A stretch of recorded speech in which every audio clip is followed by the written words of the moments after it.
It's me, Nancy. It's you, and this is us, Awake. We've made it back. And I hope that last week you had an awesome time at your campus, playing games, hanging out, and just having fun.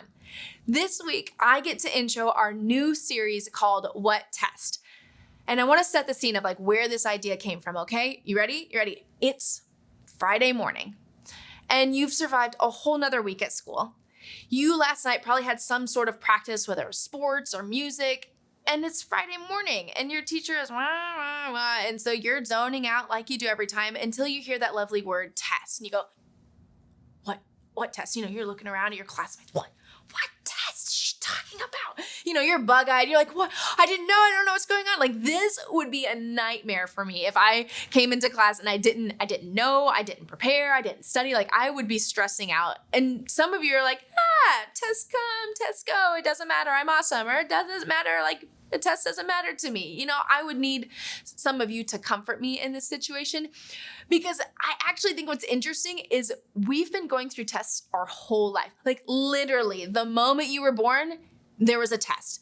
Can you breathe? How's your heart doing? What's your blood type? Can you hear? Can you see? And you passed all those tests. Here we are. And I think that that's just interesting that we've had all these tests. Again, we go to school, there's a test.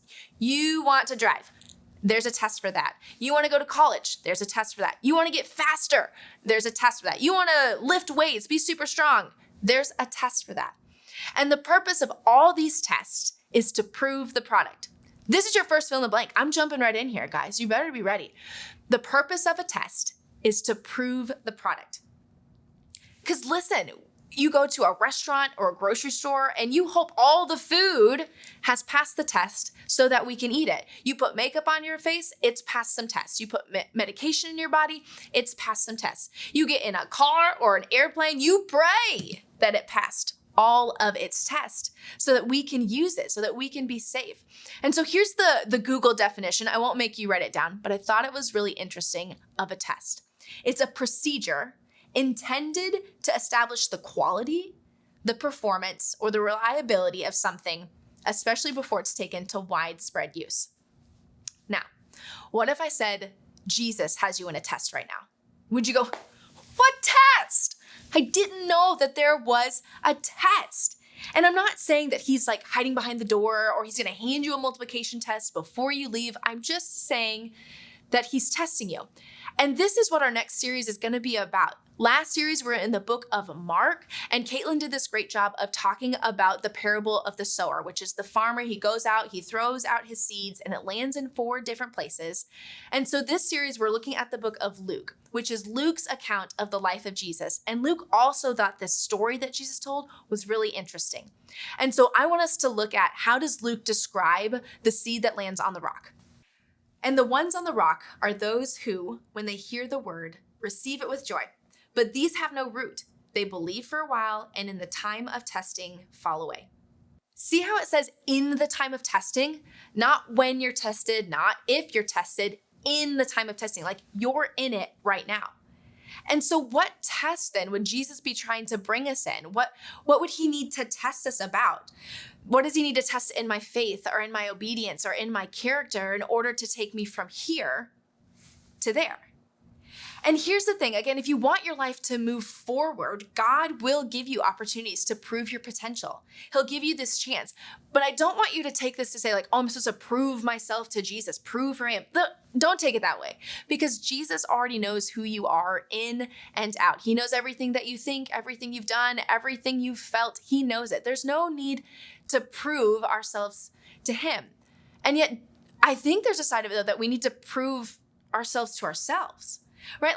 If I told you, hey, I can lift 50 pounds, you'd be like, prove it, show me, And so I'd have to prove it, whether it happened or didn't. If I wanted to prove that I was really fast, I would have to run a race. I couldn't just say it. I'd have to prove it. If I needed to, shoot a basketball to prove something, then I would actually have to shoot the basketball. And some of you, this is why you love competitions and tests and games, because you just thrive on proving yourself and that energy. And so moving then back to our chat about Jesus, who you are and what you're made of is proved through the test. And this is proving the strengths and the capabilities that Jesus has already placed in you. And so once again, I want you to hear Jesus's motivation isn't to make you fail. It isn't to have him like stand behind and laugh at you and give you any help. Like maybe you had a teacher that you always felt was out to get you, or maybe you had a coach that always put you in the worst spots that you were terrible at and you just never had a chance to succeed. This is not Jesus's motivation. His motivation is to build your character and build your faith. And so one of the best ways to pass a test is it's something you always have with you. It's through a pencil. Oh, no, I'm just kidding. It's not a pencil. It's a bad joke. It's a great joke. I love it. Okay. What it is though, is you have prayer. You can pray anytime, anywhere about anything. Because again, Jesus doesn't want you to take this test on your own. This is not a test about your self-control. It's a test about your relationship with Jesus. Are you able to turn to him when you are confused, when you're fighting something, when you're tested? Can you turn to Jesus? We are marked by our relationship with Jesus. That was our whole last series. And so can we take this idea that I want Jesus to be with me in the test to this next place? And so we're going to then, this whole series, equip you with a prayer, equip you with a way to talk to Jesus in these moments where you feel like you're being tested. And this week, your prayer is going to come from James chapter 1, verse 5. It reads, "If you need wisdom, ask our generous God, and he will give it to you. He will not rebuke you for asking." So our prayer is, God, give me wisdom. And so as we're in this book of Luke, we're still looking at Jesus. We're still looking at his disciples. And I want to pull out this story where Jesus puts his disciples to the test. So we're going to look at Luke chapter 10 together. The Lord now chose 72 other disciples and sent them ahead in pairs to all the towns and places he planned to visit. These were his instructions to them. The harvest is great, but the workers are few. So pray to the Lord who is in charge of the harvest. Ask him to send more workers into his fields. Now go, and remember that I am sending you out as lambs among the wolves. Don't take any money with you, nor a traveler's bag, nor an extra pair of sandals, and don't stop to greet anyone on the road.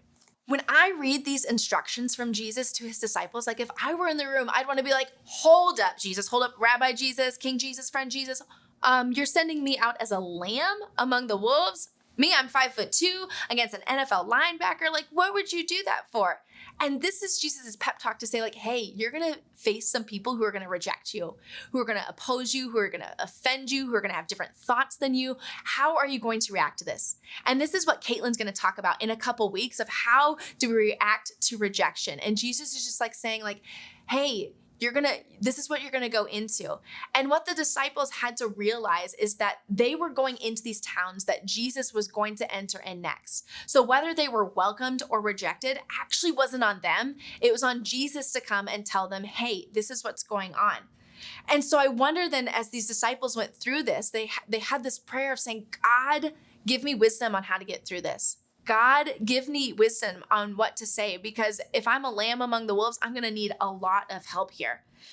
And I think too that if they're entering the cities, for us, we're entering school, we're entering work, we're entering practices. And so what would it look like for us to enter these places with some wisdom, with some guidance? Because here's what I know. When I was in middle school and high school, most of my fights with my friends or boyfriend or whatever didn't actually happen at school. It happened outside of school. It happened on my phone. You know, you're sending the text and then you're sending another one and then another one and then another one. And all of a sudden, like your tone got missed or their tone got missed. And it's just this whole thing. You look and there's that picture, there's that video, and you weren't included or they said that thing. And this is all the things that are building up inside of you outside of the school, outside of the city. And tomorrow you have to re-enter. You have to re-enter the school. You have to re-enter the friendship. And so in my good times, I would remember to pray. In my not so great times, I would forget. But what if I could equip with you to say, before you go back into school, before you go back into the situation, God, give me wisdom on how to get through this. God, give me wisdom on what to say. Is this the test that God is bringing you through right now? The second test that these disciples are going through, remember they said that they couldn't bring anything with them. No extra bag, no extra shoes, no money bag. And again, I'd be like, Jesus, I don't know about this. Like, I know how to travel. I've gone I've done my traveling. I know what I'm supposed to do here. And I remember one time I was flying in an airport and for like a week, and I was not going to pay the extra luggage costs. And your parents probably have looked at you as well, like, listen, I don't care that we're gone for a week. You have a backpack. That's it. It could be in the car. You have a backpack. This is what you get to pack. And you'd be like, what am I supposed to do? And so I remember being like, I'm not paying for that. And so I got vacuum sealed bags. I put all my clothes in there. I used that vacuum thing. I did that. I put my toiletries in a little bag, like they said, and I prayed that my mouth didn't stink. My clothes didn't stink by the end, but I put all that in there. I made sure to grab my laptop, and it was a chunk back then, and we put that in there, and I saw that security person, and I'm like, I'm awesome. I got this. I mean, I got 50 pounds on my back that was way above the weight limit, but it fit in that tiny little box, and I showed him. And so I think, like, if I, again, were in the room with Jesus, he would have been like, I'm looking at you, Nancy, and I'm saying, hey, you got to trust me. You can't trust your knowledge. You can't trust your experience. You've got to trust me on what to do. And that's the prayer then of God, give me wisdom on what to do. And as we go through these different choices of colleges, of work, of friendships, of boyfriends, of girlfriends, the prayer is, God, give me wisdom on what to do. Do you think that God would be testing you here? Remember then that our definition at the beginning talked about this idea that you're proving this product, you're going through the quality and the reliability and all this in order for widespread use. So our disciples here in Luke chapter 10, if you keep reading, they pass the test. They actually do super well going into the cities, telling about Jesus. It's really cool. They get to experience miracles. They're like living it up. Like, this is awesome. And Jesus is like, hey, that is fantastic. Well done. I got a couple pointers for you before you go back out. Like, they passed the test, but Jesus kept teaching them because he had to prepare them for this idea of this widespread use. Because when Jesus died, rose again, and went up to heaven, they now went beyond their area of cities, and they kept going out further and further for widespread use. And so as we're in this testing, you've got to be thinking about, what is God preparing me for later for this widespread use? Because Jesus is our story here. He's the one that we want to share. He's the one that we want to bring to more people, to give to more places. He's the one that we want to take with us in our testing. When we are tested, Jesus just gives us this opportunity to surrender to God's wisdom and to start to become like him. Again, every test is a way to place our strengths in Jesus, to know what we're strong in Jesus, to say, like, thanks, Jesus, for helping me. I need a whole lot more wisdom and help over here, Jesus. Because, I mean, Jesus he just passed the ultimate test for us. He passed every one of these tests for us of being able to submit his will, of saying, like, no, God, I'm going to do it your way. I'm going to follow your directions. I'm going to do it your plan. I'm going to be able to just put my desires and my struggles aside to follow what you have for me. Like, Jesus, he just paved the way for us. And I have to wonder then, how did Jesus do it? Like, you might be like, well, he's the Son of God. Like, of course he had God on his side. Like, he did. I believe that 100%. I also know that in order to do that, he had to have been praying the whole time. He was always asking God for wisdom. He was always be like, hey, Dad, big D, what am I supposed to do here? How am I supposed to react here? I think he was constantly praying to his dad, asking, how do I respond? What do I say? How do I get through this? What's my next step? He was constantly praying. And that's our desire for you, for me, is to constantly start to pray that, God, I need your wisdom, because I'm going to get tempted. I'm going to be tested. I'm going to want to put my image, my pride above God's. I'm going to want to do my own thing. I'm going to want to punch them in the face because they said something stupid. Like, I'm going to want to do that. But if I take a moment to just pause and a quick prayer, God, give me wisdom, I just wonder how that would change to help us all start to pass the test.